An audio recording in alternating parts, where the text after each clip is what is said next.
आखिर क्यों बच्चियों के साथ छेड़छाड़ की घटनाएं बढ़ती जा रही हैं?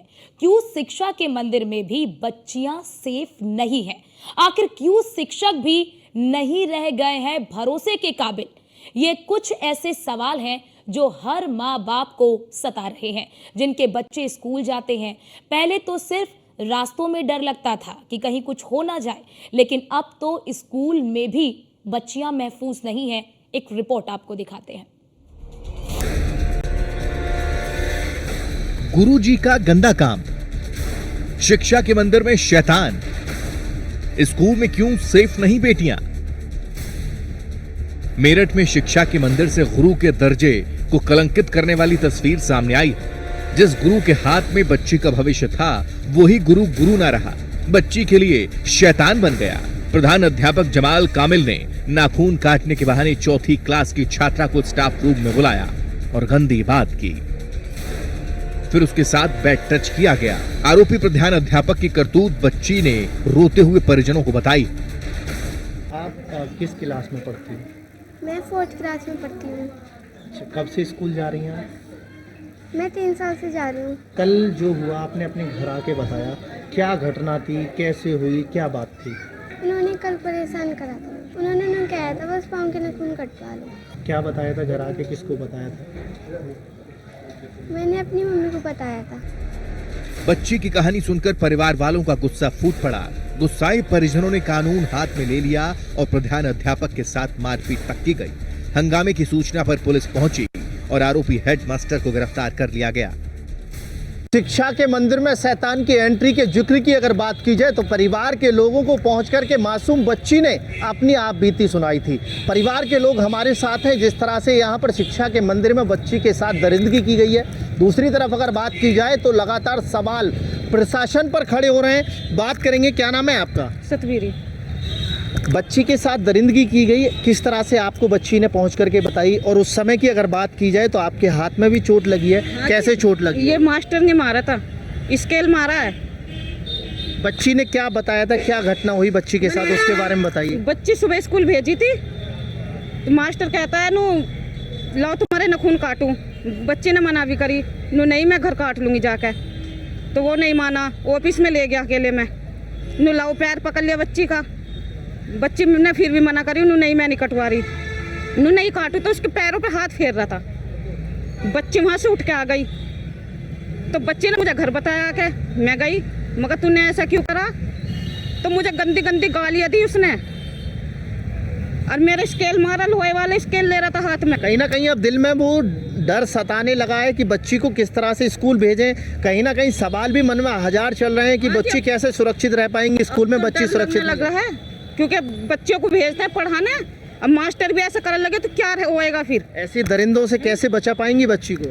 उन्हें तो फांसी होनी चाहिए, सजा मिलनी चाहिए। भाई साहब, क्या नाम है आपका? मेरा नाम राजेंद्र प्रसाद है सर। राजेंद्र जी, जिस तरह से बच्ची के साथ घटना को अंजाम दिया गया है, पुलिस की तरफ से क्या कार्रवाई की जा रही है? अभी तक की अगर बात की जाए तो क्या कार्रवाई सामने आई है? पुलिस प्रशासन ने तो हालांकि ठीक है, काफ़ी वो करा है उन्होंने, इसमें जो उसे पकड़ के भी लाए हैं और उसका चालान भी कर दिया है। तक जो इस घटना में जो उन्होंने कार्य किया है, हम संतुष्ट हैं उससे कि पुलिस प्रशासन ने सहयोग करा हमारा। जिला अधिकारी की तरफ से हेडमास्टर को सस्पेंड किया गया? जी हाँ, वो पेपर में हमने पढ़ा है, देखा भी है कि बेसिक शिक्षा परिषद वालों ने उनको जो निलंबित कर दिया है। तो देखिए, कहा जा सकता है जिस तरह से थाना मवाना क्षेत्र के प्रीत विहार में बड़ी घटना होती है, मासूम बच्ची के साथ छेड़खानी की घटना की जाती है शिक्षा के मंदिर में।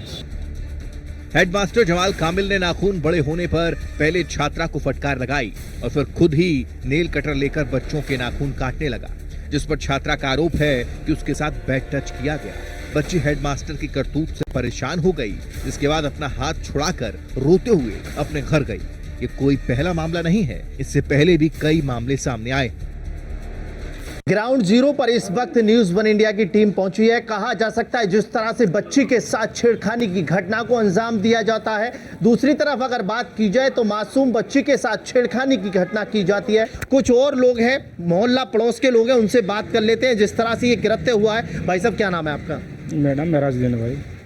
महराज भाई, अगर बात की जाए कक्षा 4 की बच्ची के साथ, मासूम के साथ छेड़खानी की घटना की जाती है, कहीं ना कहीं जो परिवार के लोग हैं वो कैसे अपनी बच्ची को स्कूल भेज पाएंगे? नहीं भेज पाएंगे। ना कहीं सवाल खड़े हो रहे हैं कि शिक्षा के मंदिर में गुरु को भगवान का दर्जा दिया जाता है, अल्लाह का दर्जा दिया जाता है, लेकिन दूसरी तरफ अगर बात की जाए स्कूल के अंदर इस तरह से छेड़खानी की घटना से कहीं ना कहीं प्रशासन पर सवाल खड़े होते हैं। नहीं, प्रशासन को देखभाल करनी चाहिए इस बात पे। तो देखिए, कहा जा सकता है कि मेरठ के मवाना क्षेत्र में जिस तरह से घटना को अंजाम दिया जाता है, शिक्षक की तरफ से अंजाम दिया जाता है, और दूसरी तरफ अगर बात की जाए तो यहाँ पर जो लोग हैं वो परेशान है, अभिभावक परेशान नजर आते हैं। आसपास के लोगों की बात की जाए, परिवार के लोगों की बात की जाए तो परिवार के लोग साफ तौर पर कहते हुए नजर आते हैं कि स्कूल भेजने में बच्चों को डर लग रहा है, बच्चियों को स्कूल भेजने में डर लगने लगा है। मेरठ में ही कुछ दिन पहले प्राथमिक विद्यालय में हिंदू बच्चों को मीट परोसने का मामला भी सामने आया था। लगातार बढ़ती घटनाओं ने कई सवाल खड़े कर दिए। दरिंदगी की प्रयोगशाला बन रहा है मेरठ। शिक्षा के मंदिर में शैतानों की कैसे हो गई एंट्री?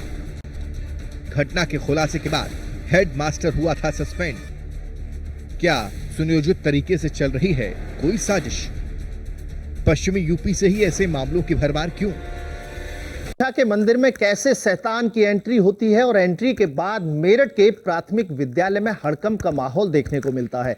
कहा जा सकता है जिस तरह से मेरठ के मवाना क्षेत्र के प्रीत बिहार में एक कक्षा 4 की छात्रा के साथ गुरुजी के द्वारा छेड़खानी की घटना को अंजाम दिया जाता है। पूरे भारतवर्ष की अगर बात की जाए, गुरु को भगवान का दर्जा दिया जाता है, लेकिन अगर मेरठ की बात की जाए तो मेरठ में गुरु ही अपनी छात्रा के साथ छेड़खानी करता हुआ नजर आता है। और ये वही स्कूल है जिस पर आज ताले लटके हुए नजर आ रहे हैं, जिसमें कई बच्चे अपना भविष्य उजागर करने के लिए, भविष्य में कामयाब होने के लिए इस स्कूल की चौखट पर चूम करके अंदर पढ़ने के लिए पहुंचते हैं, शिक्षा ग्रहण करने के लिए पहुंचते हैं। लेकिन शिक्षक की अगर बात की जाए तो शिक्षक ही यहाँ पर जो छात्रा हैं उनको टारगेट कर छेड़खानी करता हुआ नजर आता है। एक छात्रा ने आप बीती अपने परिवार को सुनाई। परिवार के लोगों ने पहुंचकर शिक्षक से पहले तस्दीक की और उसके बाद अगर बात की जाए तो यहां पर हंगामा देखने को मिला था। शिक्षक की जमकर के पिटाई की गई। मौके पर पहुंची पुलिस ने शिक्षक को गिरफ्तार किया। लेकिन देखना यह है क्या एक छात्र की वजह से,